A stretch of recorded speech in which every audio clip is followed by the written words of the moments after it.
nang thon nu Hello guys, pini bang kyang ko adam idun thui de na tum lang bon ade ketching bhar ke de bande tang te na le tum pan paklang pon pote adam gidun ji de tang te video ban lang bom de ho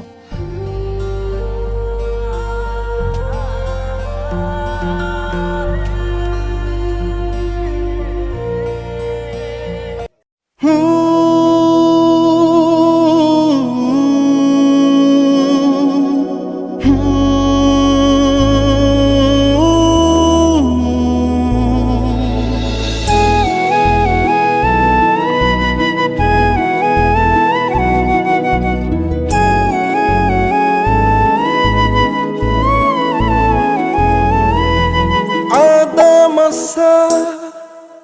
pangri pangdo jeng toy jeng ni arani ada masa pangri pangdo jeng toy jeng ni arani nikai kahon suri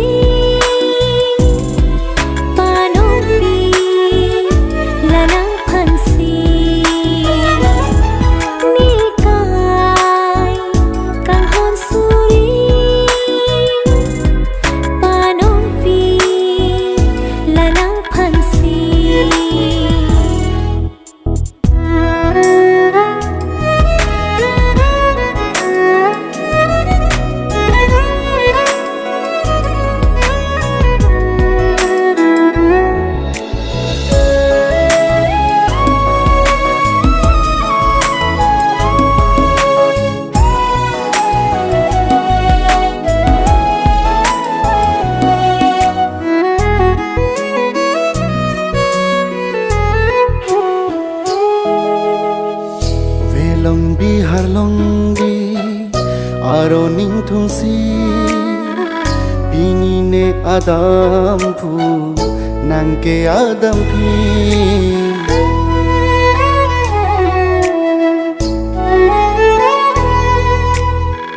velong bi harlong bi aro ning thungsi pini nang adam phu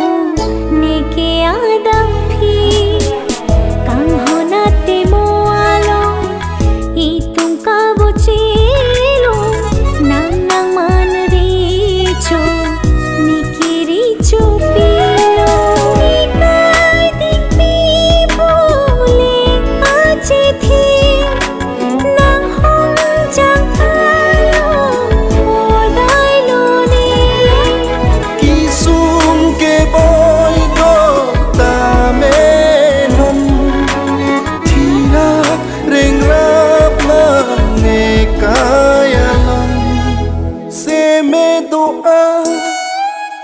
deng lo pini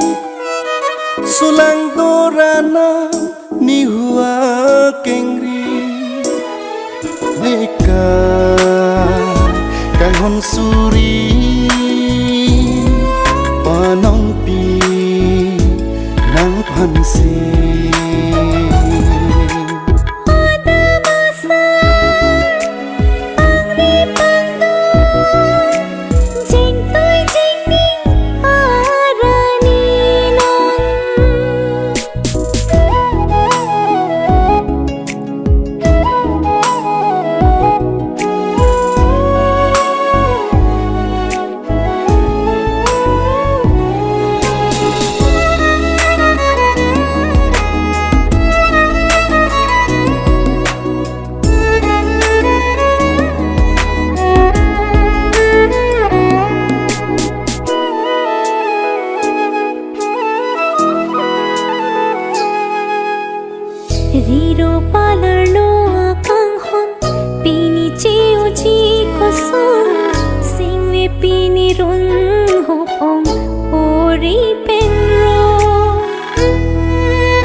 hon klong